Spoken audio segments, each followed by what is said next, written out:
Aprangsi kardom kadukawe Karbi teach 2.0 kilang radu an fanstame lapen kadukawe fanstame nilihin pen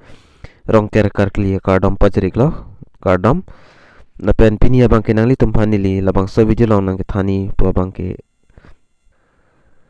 labor card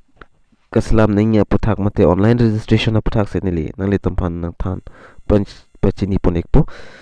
lapen nangli tum stame labang so YouTube channel long jong sinang ko homri mi lang pul teke chingon pen subscribe ikon lapen adung hes tame belar jan thegloi dak nangli tum ber pon igdanon lalo pul te munon pen nili jada video le upload stame nangli tum a mobile long an notification nang kle da praing lapen nangli tum stame berta kelong da praing afano tang ti pader dipin pen non labang so puthak le thiek pen chithan polonang lapen lang pon lanang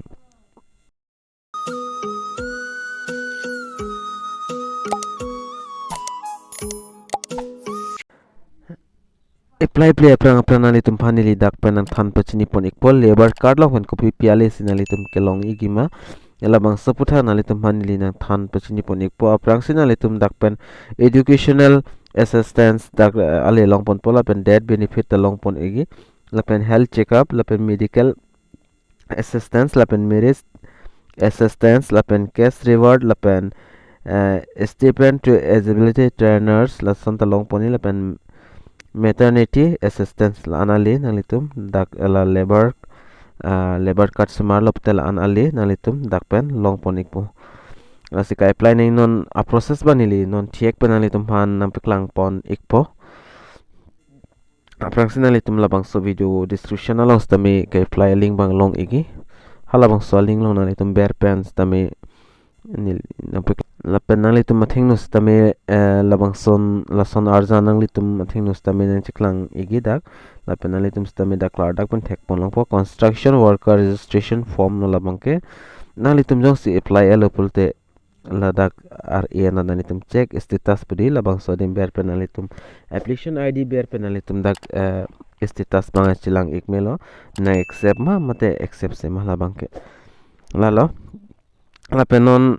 kimi ke apply ya fanale tum aprang sila office bang nale tum dak pen select pon eknang po office adim ber pen nale tum dak penaan office dak dui nale tum dak pen chongwai pon eknang po nili non nale tum pan screen along nampek lang pon ikpo lapen nason dak thak dak long pon igi office of the labor officer dipu labang so dim nang litum berik nang po dak berik det pen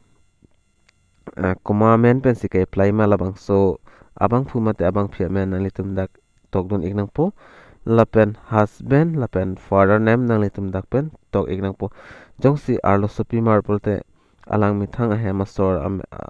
amen dak tok don ik nang po jong si pinsu pulote apo men stamin alang tum dak tok don ik nang po lapen det dak nalitum dead obard bang dak berik nang po lapen dead obard bang dak 18.55 aning kan angbong molom abang phu mate abang phitum si dak apply long chodi labang sok card abang ke lapen nalitum dak dead of birth labang sok fob approve bang nalitum dak pen upload dun ignang po Aadhaar card stamil lapen birth certificate do pustamil nalitum dak pen upload ignang po lapen ka upload nahi maximum file size bang 150 KB nahi lapen image quality bang nalitum PNG JPNG image lapen PDF file si nalitum upload long chadi puthot nalitum photo bang dak pen upload pon ignang po photo size lake 150 KB lan KB nang po lapen PNG lapen JPNG si dak upload long chadi lapen nalitum la blank paper lo nalitum signature chipi pen labang so signatures tame da upload ignang po lapen ka upload ni size labang ta dak tok pon iglam maximum file size allowed is 150 KB lo lapen dak ta quality bang PNG lapen JPNG si nalitum upload long chadi lapen gender ban nalitum dak pen chongwai pon ignang po male female nalitum labang chini po ta hello labang nalitum tok don ego lapen nalitum dak mobile number thekloing labang so dim nalitum mobile number pidun ignang po lapen dak ingson dalang la mobile number berdet pen dak get OTP po option wang igi labang so dim ho get OTP pen option long bear igdet pen nalitum OTP bang fill up ignang po dak nalitum la Assamese pen dak tok thekloing la bang so dim nalitum Assamese ang sikapore thek ser dok pulte nalitum lang pon igdenon dak tok do nili bang an Assamese bang dak thek thirat sinalitum fan nili dak la dak ko pipini ke tok la bang so dim bang nili nak peklang pon ik thek thirat po la penalitum la OTP bear igdet penalitum la verify ik po number bangke nalitum dak kas category ban nalitum chongwa ignang po ST OBC na sondui dak nalitum SC dui la ban nalitum dak pen chongwa pon ignang po la pen marital status bang nalitum dak unmarried la pen married du hini option di na bang tan nalitum chongwa pon ignang po la pen date of retirement la ban nalitum dak fill up le data chok dak star away yes fill up le data chok la pen is your husband wife is member of this board nalitum la yes no option din nalitum la no dim le bedun ikta choklo la pen the nature of job nalitum kopia comes non ki claim ik boy mala bang so kam nalitum dak pen chongwai pon iknang carpenter helper art cutting la pen art filling la pen art removing electrician helper marble fitter mason la pen mason helper mosaikar others la pen pattern helper plumber helpers road labor wall excavator lapen wall painter welder lasan doi lahayang bong penjong sabi tinalitum da others option di labang sodim nalitum ber igdanon dak ber igde penalitum la present address manalitum dak penchong wai pon inang po mate tok don inang po nalitum non kidobom nalitum Aadhaar card pan card along details di labang so details nalitum dak pen fill up on igon laben buthor nalitum la district bang nalitum dak pen select pon ignang po kopia district bang nalitum ka apply ma lapen nalitum block lapen town bang ta dak select pon ignang po jong si district fill up iglopol te town lapen blocks tame automatic dak amen bang chi doi kok po lapen dak gp name lapen ward number dak doi labang so ward number nalitum dak select pon igon lapen dak pin code thekloi pin code tame nalitum berdon ignang po lapen aberan ta kadu kawing sivet la pulte nalitum la permanent address ta present address penjong sing sivet pulte nalitum dak same as the present address labang sodim beringon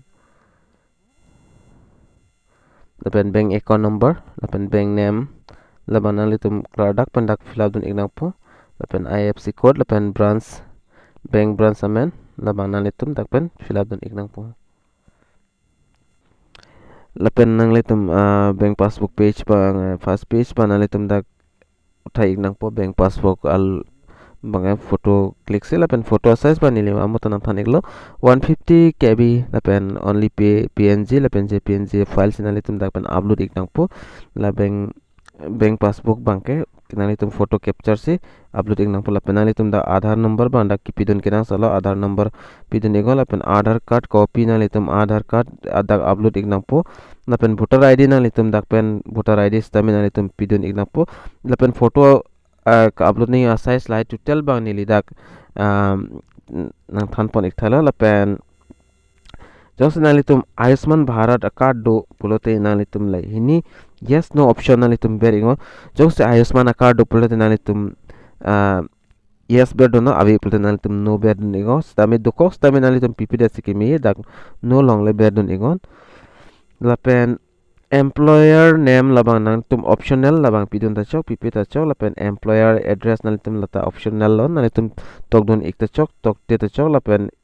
ESIPF number nalitum lata tok tes ta chok lapen dakpen experience certificate nalitum dakpen upload igni athema nalitum koso sailong se ki claim ma labang so experience certificate ba nalitum dakpen upload pon ignang po lapen dak nominee dui labang so nominee amen nalitum fill up pon igon jong si that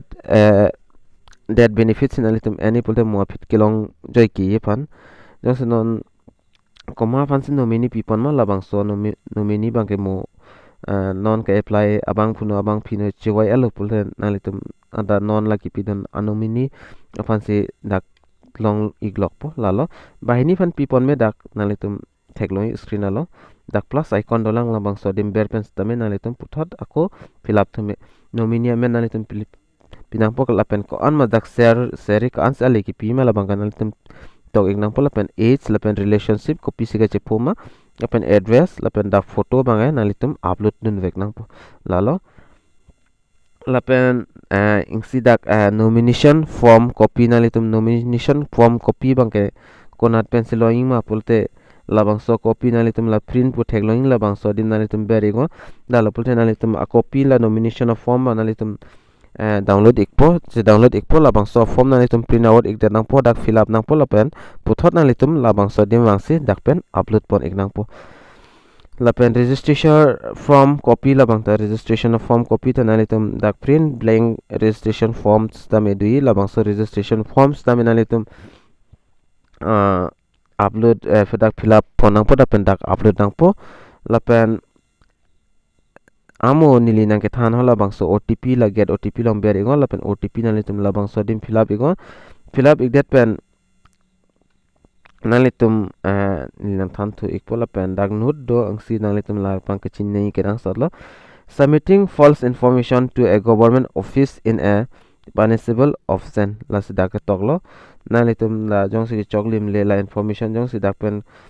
kipi pon pen choklim le pulte nalitum phan stame adai bangane en po sidak pen ki tok pon punishable offense sidak pipon lo nasima thapa me pen nalitum and jogdona la penda asamis men to kadui nalitum labang sodim lang pen stame nalitum chini ikpo la pen la pen kijut siba nalitum next la pen payment dak pinai 150 lan pinai nalitum labang so ke apply fan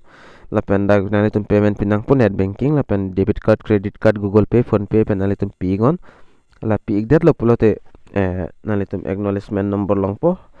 la pen ini thama fit nalitum dak pen check iglote accept elo pulte nalitum di fula office labor office on dampen nalitum card mangai chingtum dam ik longpo jola lo process bangke la sida ki sung bang thang tawe la bang so ka apply hot jong se pini problem do pulte nalitum nili phana humri go nilista me na chirab dunia phan bor i ponpo la pen nalitum la so acknowledgement a number nalitum long lo pulte la check status adim ber tu igo check status long ber dat pen fit nili dak nam piklang pon ikpon nalitum phone lapen dak application number lapen mobile number nalitum dak pen fill up on inang po application number lapen mobile number lapen check status long berna lapen nalitum labang so application ma accept elo ne reject ne labang nalitum chelang iklong po lan chot lo ke apply ning bang sungu el la joy ke la si nalitum na son a video ke lang long veria pan labang so youtube channel bang subscribe ngo video lang misen nalitum misen comment pi ngo lapen share ngo like te pi ngo lalu pulte nili taning sampel apen kapre ka video ki wan veria panelista me bor ipon po tang di pinya video lang mola anchalo la sidome thak me kadu kavi Karbi teach 2.0 youtube channel long ke langara don pas tame nilin pen kardom